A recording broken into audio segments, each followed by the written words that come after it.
খুশি বলে সুন্দর লাগছে বেশি। একটা খুবই উৎসব ব্যাপার হচ্ছে। এটা খুব খুব মজার একটা অভিজ্ঞতা আমার জীবনের। দর্শকের কাছে আমি গ্রেটফুল, আপনাদের কাছে গ্রেটফুল যে এই কথাগুলো মানুষ পর্যন্ত পৌঁছে দিচ্ছেন। দর্শক আমার সঙ্গে রয়েছেন the most beautiful actress Azmeri Haque Badhon. দুর্দান্ত লাগছে আসলে। আজকে কেমন আছেন? আলহামদুলিল্লাহ ভালো আছি। নীলে কি একটু বেশি সুন্দর লাগে কিনা বাঁধন? তা তো জানি না, হয়তো খুশি বলে সুন্দর লাগছে বেশি। কতজন বলেছে আজকে আপনাকে একটু অন্যরকম লাগছে? অনেকেই বলেছে। খুশির কারণটা কি এত খুশি? আসলে আমি যেরকম দর্শক রিভিউ এক্সপেক্ট করেছিলাম সেরকম রিভিউ পাচ্ছি, সেটা আমার জন্য অনেক আনন্দের।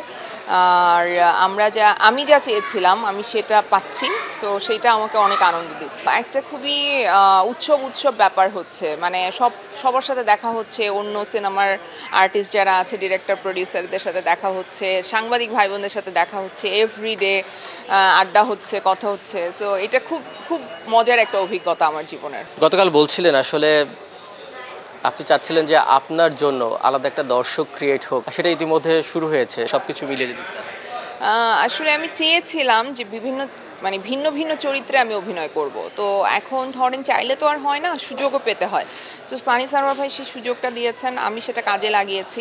তার প্রচণ্ড সাপোর্ট ছিল, সো যার জন্য আজকে মানুষের হয়তো হৃদয়কে ছুঁয়ে যেতে পারছে কাজটা। বাঁধন এবার দর্শকদের খুব কাছাকাছি এসেছে বলবো, যে অনেকটা দিন পর রেহানার পরে আসলে এই ভালোবাসাটা আসলে কেমন?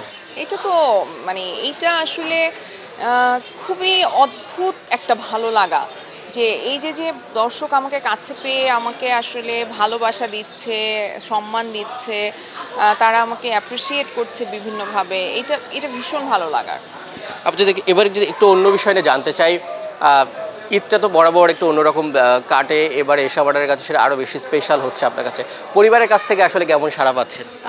গতকাল আমার ফ্যামিলির সবাই দেখেছে, আমার মা, আমার মেয়ে খুব অ্যাপ্রিসিয়েট করেছে, আর আমার ভাই খুব অ্যাপ্রিসিয়েট করেছে, সো ভাইয়ের বউ অ্যাপ্রিসিয়েট করেছে। ভালো লাগছে। বাঁধনকে দেখেছি সব সময় সাহসিকতার পরিচয় দিতে, সেটা নিজের বয়স হোক, নিজের কাজ হোক, সব কিছু মিলিয়ে। তো এই জায়গাটায় নিজেকে ফিট ধরে রাখা, বলবো যে নিজেকে এত বছর ধরে 40-এর উপরে প্রায় চলে গেছে বলবো, কিছুদিন আগে বলছিলেন আসলে এর রহস্য। বয়স আমার এখন 41, এইবার 42 হবে। রহস্যটা কি আসলে নিজেকে এইভাবে এত সুন্দরভাবে এত বছর ধরে রাখা?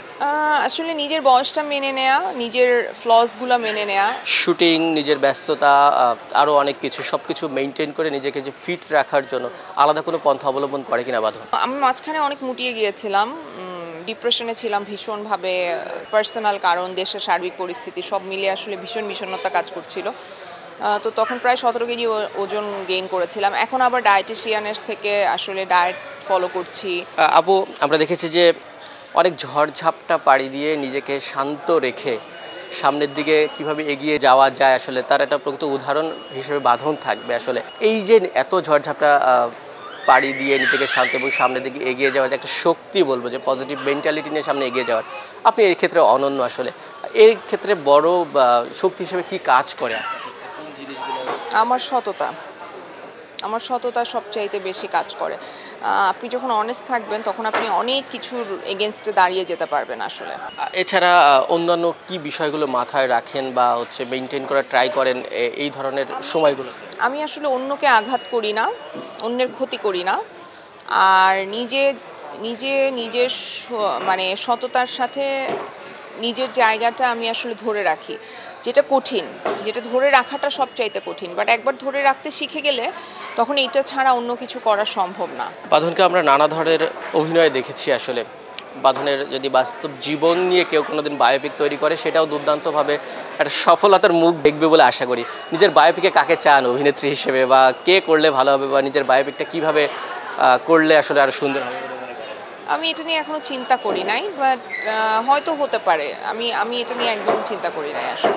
যে পরিমাণ উত্থান পতন, তারপরে সারা জাগানো আসলে নিজের কাজ দিয়ে আসলে সব না, এটা আমি ডেফিনেটলি চিন্তা করেছি যে এটা হতে পারে, কিন্তু ওইভাবে কোনো কিছু প্ল্যান করা হয় নাই ভাইয়া। সর্বশেষ এবারে ঈদটা তো জমজমাট, এশা মার্ডারের কারণে আরও দর্শক বেশি কাছ থেকে দেখছে আপনাকে, মানুষের ভালোবাসা পাচ্ছেন আরও কাছ থেকে। সব কিছু মিলিয়ে এবারের ঈদটা নিয়ে যদি একটু জানতে চাই, কেমন সাড়া পাচ্ছেন সর্বশেষ?